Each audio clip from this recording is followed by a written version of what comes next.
Hey girl, how's it going? So good. So good to hear. Hey guys, it's your girl Raven. Thank you for tuning in. Welcome back to my channel. I posted recently and I was just like, I'm ready to come back.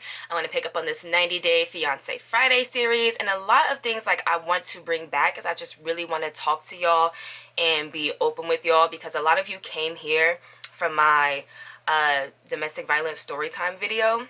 I hope that's okay to say on YouTube. Like, I'm still learning like what you can like say, before they're like knocking on your door like, girl, you need to go ahead and take that down. Watch your language. I just feel like this is something that's really important to me, and I need to like carry it on, but like in a better light. Basically, I want to invite y'all in and just kind of show you like things that I go through, how I'm healing and how I'm progressing, basically, because I don't want to just leave y'all on a cliffhanger like, damn girl, like, are you still like using the wheelchair? Can you walk? Can you do this? Can you do that? And I feel like, if you've been around for a little bit and you talk to me on like my social media, which is linked down below, make sure you check that out. But yeah, if you guys like associate with me, socialize with me on like social media platforms, then you'll know like I'm fine. Like, I can walk, I can move, and like, not to like laugh, like to make that like a joke or anything. I'm just saying, like, I feel like I really owe it to y'all to kind of show you the progression, because I don't feel like a lot of people talk about that, after like leaving abusive situations or situations that left you like, not only was it like abusive in every form, but it left like such a physical impact. And because of the physical impact, I can't really hide that from people. Like, they're gonna see me limp, they're gonna see me struggle. If I'm wearing a crop top, they're gonna see like the scar on my back. I kind of want to like explain and like showcase the aftermath. If I don't know, trust, is aftermath even the word? Like, isn't that like an Eminem album or something? Because it left such like a physical impact, I feel like it just pushes me to explain myself, like when I'm meeting new people, especially like with dating and stuff. It's like, hey, I kind of got this going on. You might need to help me up the steps. Hell, you probably like, oh, like why is that? Most gentlemen probably wouldn't ask, but you know what I'm saying. Like, I just feel like I have to like explain it to people. It's already like 3 minutes into the intro, so I don't want to ramble. I'm just gonna like do my makeup. Y'all know how I do over here, and if you don't know, now you know, girl.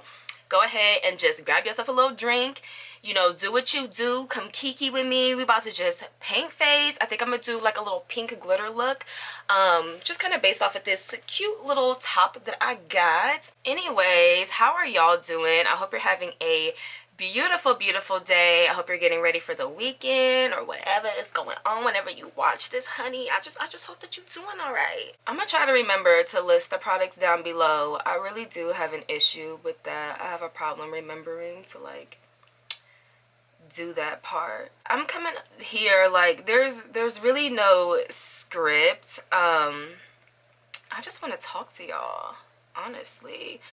Alright babes, I'm actually going to do the majority of this video as a voiceover. I did not like the way that the video was going when it was just a talk through. It got super chatty, very much rambling. Y'all know how I do. So we're going to just do a voiceover so we can really chop this down and get straight to the points. I did want to let you all know that I am done with physical therapy. If you weren't aware, I've been going since about April of 2020, and then I finished up in July of 2021. So yeah, I was there for a little bit, but not nearly as long as some people. I think the person that was there the longest has been going for about 3 years. So I don't know what was going on. Not my business, not my tea. But yeah, that was a really long time for me. I've only been to physical therapy once, and it was a really long time ago for like a car accident to bounce back from that. So yeah, not nearly as long back then as it was recently. But now that I'm done with physical therapy, I'm back in the gym. I'm getting my body right, body tight, body snatched. I am so impressed with the mobility that I'm starting to receive, and I'm starting to gain back. I feel like I may bounce back even harder than I was before, prior to my injury. So we will see. I was thinking about taking the camera to the gym filming some workouts and some stretches, especially if you have a foot drop like I do. So when I, had my injury, I broke my back, I fractured my right foot, and then my left foot has so much nerve damage to where it's like I have a foot drop. So my foot doesn't, it is what it sounds like. You can Google it, you can research it, but it's literally what it sounds like. Like my foot drops and I don't have like good range of motion. With that, balance is an issue. That's one of the reasons why I've stopped taking hair and makeup clients, although I'm looking to slowly start working back into doing makeup at least. I don't know if I'll get back into doing hair again. I do have a wig business, GIOIRA LUCIA. I'll link it down below so you can check it out. And I'm wearing one of the units, of course.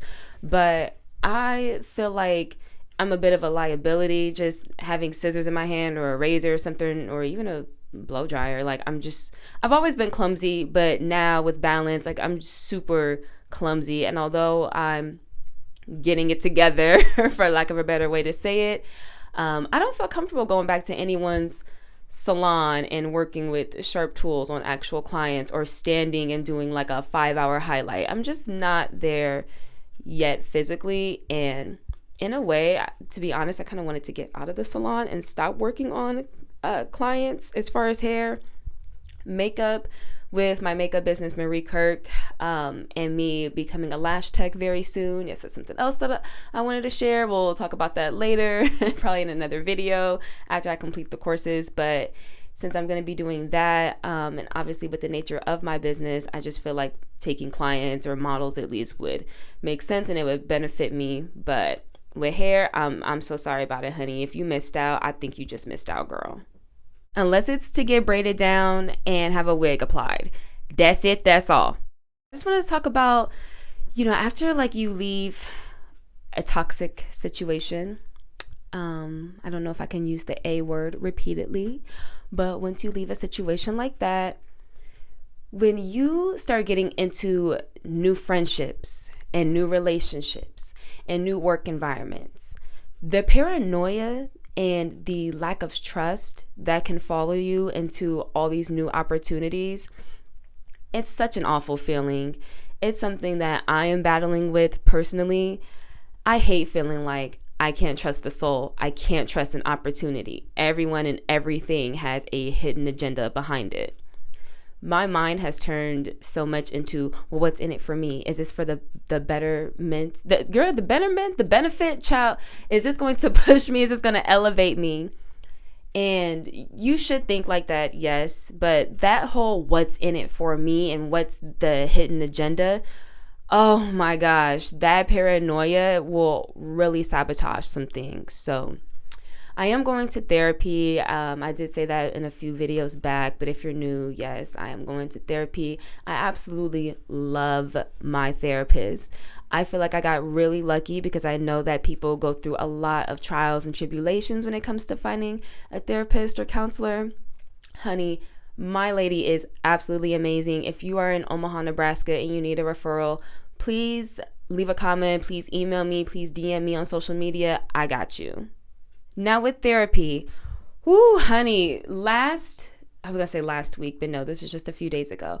Our last session, a lot of stuff came out. A lot of things about my childhood, my upbringing, things that I went through as a little bitty baby Raven and how they affect me today. I know, you hear about people, tap into your inner child, speak to your inner child, protect your inner child. I guess I didn't really know what that meant until this most recent session. I learned that as much as you grow and you elevate, you don't neglect your previous self in the process necessarily. You just try to fix and heal and move around with things differently, the way that you process and do things.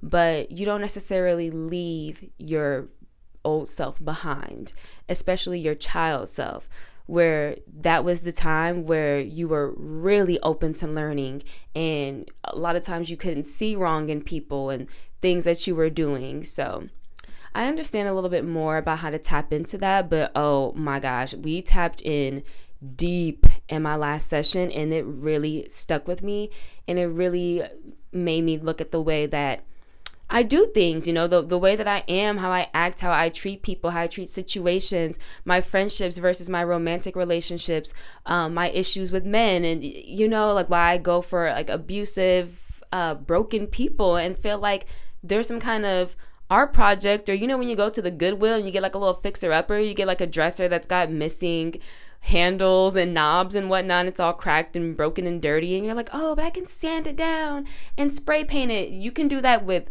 objects, not with people. And that's something I had to really take in and think about. I'll say this year I've been attracting really magnificent, for just the lack of a better way to say it, energies, and I guess that's not even a bad way to say it. I have really come across people who have my best interests at heart and in mind, and same for them. People who are genuine, people who have values, people who will hold me accountable, and I can do the same for them. And we can have uncomfortable conversations without yelling and screaming. And that's something that I noticed was a big part of my childhood, was not necessarily the yelling and the screaming, but the constantly getting fussed at, constantly feeling like everything was my fault or I was a problem for something. And that can really make you want to be a people pleaser. And becoming a people pleaser at several stages of my life, I went through that. It could also make you feel like you need to be complacent and be quiet and not speak on anything, because if you open your mouth or you do anything to defend yourself, you will be fussed at, you will be put down, you will be ridiculed in some way. That carried on with me through my adult years for such a long time, and that definitely aided in the decisions I made and why I went for, again, very toxic people.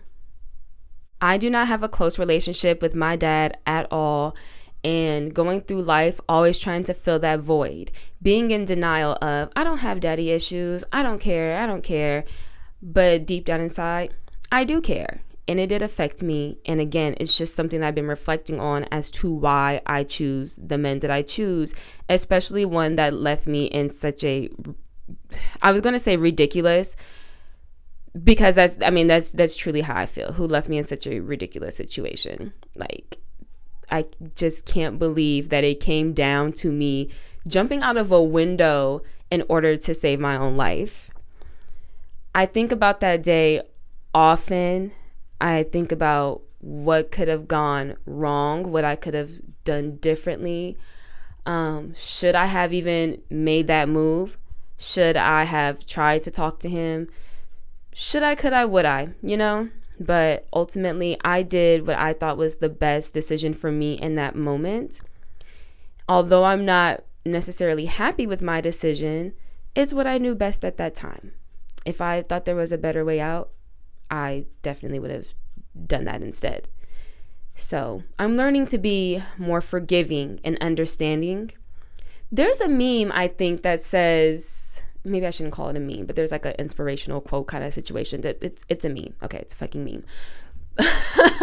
It's like, I forgive myself for previous versions that I used in order to survive or something or other. You guys probably know. I'm sure you've seen it on Facebook, but it's so true. And I really need to work on that self-forgiveness. I feel that I'm understanding self-love past the bubble baths and past the candlelight and meditation, really tapping into me. I'm still growing in that area too, but self-love, some forgiveness, a lot of forgiveness is going to have to happen for me. It's so interesting how we try to bury our old selves. Teenage you is very much within adult you. Childhood you is very much within adult you. We just get to different levels, but that doesn't mean our old selves were neglected. I tried to kill my old self off so badly to where it was like just nothing but a memory, instead of allowing that to come with me with my future self and mold myself into the person that I am today, being accepting and embracing of old Raven and old ways of handling things. Being in a hospital recovering from these injuries for over a month made me very resistant about the future. It was scary. I didn't know if I would ever fully be able to walk again or if I would need assistance forever. It was just a scary, scary thought. But I'm bouncing back. Again, I'm coming back bigger, better, stronger than ever before. That's mentally, physically, and emotionally. But when you're in that state, even in those other forms, not just physically, like I mentioned, it can be really hard to be optimistic about the future. I don't know if you all are into like tarot cards at all, but I've been pulling a few of them for me lately. The messages are just so divine and in tune with everything I've got going on. That can be subjective, I suppose. We can talk about that a little bit more in depth in a later video. But if you are going through a recovery process from a toxic situation or just trying to get your life back on track, I really, really do wish you all of the best. And if you need a friend along the way, definitely reach out. Alright babes, this is the final makeup look. Let me know what you think about it. I just wanted to make this video because I feel like there's somebody out there who will either be able to relate, or maybe you're dealing with somebody, you know, maybe you're involved with someone who came from an abusive relationship and they're like wilding out, they're spazzing out on you. Maybe hold them with a little bit more compassion, you know. I hope that this video, you know, for what it was worth, I hope that you might have learned something, maybe you recognize something. Hell, maybe you learned that you need these Palisades lashes. Maybe you learned that you need this Girl Talk loose glitter that I got on. Maybe you learned that you need a new GIOIRA LUCIA lace frontal wig, honey bunny. Whatever you guys learned or took away from this video, I'm just so grateful that you were here and you spent time with me today. If you like this video, if you like chatty makeup, get ready with me style videos, if you like 90 Day Fiancé, I'm gonna bring that back. Just check out my channel and subscribe if you like. Really do thank you guys so much for being here today, and I will see you on the next video. Bye.